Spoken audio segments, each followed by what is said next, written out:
어린 여러분, 룻은 시어머니 나오미가 시키는 대로 했어요. 룻은 보아스에게 기업을 물을 책임이 있다는 것을 말했어요.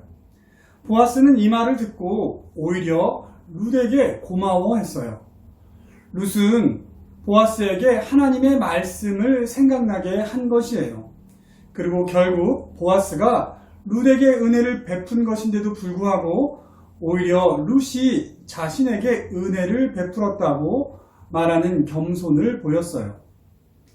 게다가 보아스는 룻이 자신이 자는 곳에 숨어들었다는 것이 룻에게 부끄러운 일이 되지 않도록 했어요.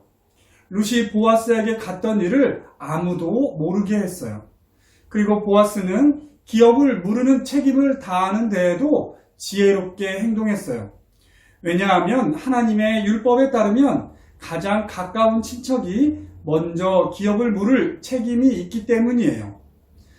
나오미와 룻에게는 더 가까운 친척이 있었고 그 사람이 먼저 기업을 물을 책임을 가지고 있었어요. 그래서 보아스는 그 사람에게 기업을 물을 생각이 있는지를 먼저 물어봐야 했어요. 이렇듯 보아스는 착한 일을 할 때에도 그냥 자기 마음이 내키는 대로 하지 않고 하나님의 말씀을 지키며 착한 일을 했어요. 보아스는 성문에 올라가 먼저 기업을 물을 책임을 가지고 있는 사람을 기다렸어요. 그리고 그 사람을 만나서 나오미와 룻의 이야기를 했어요. 그리고 이 일에 대한 증인으로 마을 장로 10명을 초청했어요. 먼저 기업을 물을 책임을 가지고 있던 사람은 보아스에게 이야기를 듣고 그것이 자신의 기업에 손해가 될 수도 있다는 것을 알고는 기업을 물을 책임을 보아스에게 양보했어요. 그 사람은 다른 사람을 돌보는 것보다 자신이 손해를 보는 것을 더 생각했어요. 그러자 보아스는 이제 자신이 기업을 물을 책임을 갖게 되었다는 증표로 자신의 신발을 벗어 그 사람에게 주었어요. 그리고 이 모든 일에 장로들과 마을 사람들이 다 증인이 되었어요. 자신에게 손해가 될 것을 뻔히 알고도 다른 사람을 돕는 것은 어려운 일이에요. 장로들과 마을 사람들은 보아스가 기업을 물을 책임을 지는 것을 보고는 감탄했어요.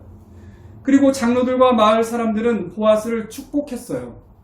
우리가 모두 증인입니다. 그리고 여호와 하나님께서 보아스의 집을 축복하시기를 바랍니다. 보아스의 집에 들어가는 이 여인이 이스라엘의 집을 세운 라헬과 레아와 같기를 바랍니다.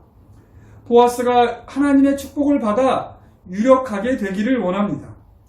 보아스의 집에 들어간 이 여인이 마치 다말이 유다에게 베레스를 낳아준 것처럼 보아스에게 상속자를 주시기를 원합니다.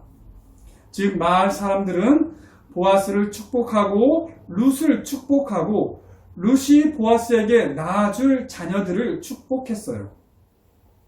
어린 여러분, 우리는 우리가 다른 사람을 도와줄 때에도 겸손한 마음으로 도와야 해요. 우쭐한 마음으로 도와주면 안 돼요. 그리고 다른 사람이 부끄러움을 당하지 않도록 다른 사람의 비밀을 지켜주기도 해야 해요. 그리고 우리는 비록 우리에게 손해가 된다고 하더라도 다른 사람을 도와야 해요. 그리고 착한 일을 할 때에도 지혜로워야 해요. 그것이 하나님을 경외하는 것이에요. 하나님의 말씀이 여러분에게 지혜를 줄 것이에요. 기도하겠습니다. 하나님, 오늘은 보아스의 이야기를 들었어요. 보아스는 참 겸손하고 다른 사람을 생각해서 부끄러운 비밀을 지켜주는 사람이었어요. 그리고 손해가 되더라도 다른 사람을 돕고 착한 일을 할 때에도 지혜로웠어요. 우리도 보아스처럼 되게 해주세요. 우리도 하나님을 경외하고 하나님의 말씀 가운데서 이러한 지혜를 발견하게 해주세요. 예수님의 이름으로 기도드립니다. 아멘.